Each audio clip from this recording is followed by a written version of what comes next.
Amelia Earhart vanished in 1937. Today, we're digging into one of history's greatest unsolved mysteries. She was so close to making history, flying around the world, and then she just disappeared. So, to get what might have happened, we have to look at her final, fateful flight. Okay, so after 22,000 miles, she and her navigator, Fred Noonan, hit the last, most dangerous leg. They were aiming for Howland Island, a tiny dot in a huge ocean. Then, the radio went silent. All right, so what's the most common theory? It's pretty straightforward, the crash and sink idea. Basically, the idea is they ran out of gas, crashed into the Pacific, and sank. Simple as that. But what if they didn't sink right away? That's where things get really interesting.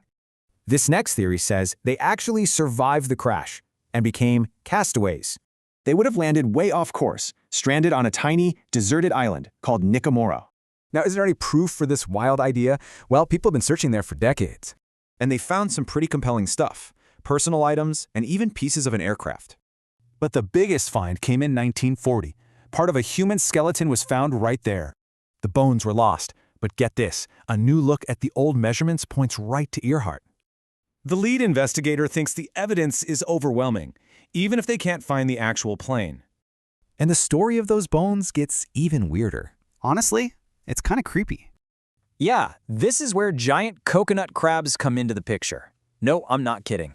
See, the officer who found the skeleton, he thought the crabs might have dragged some bones away. But here's the thing. A modern experiment was done, and it cast some serious doubt on that idea. So, with evidence pointing in different directions, her disappearance is still a total mystery. And just to give you an idea of scale, the first search in 1937 cost $4 million. At the time, that was the most expensive search and rescue mission in history, ever. And her plane, the best piece of evidence, was probably torn to shreds by the ocean years ago. So with the plane gone and the bones lost, you have to wonder, will we ever really know?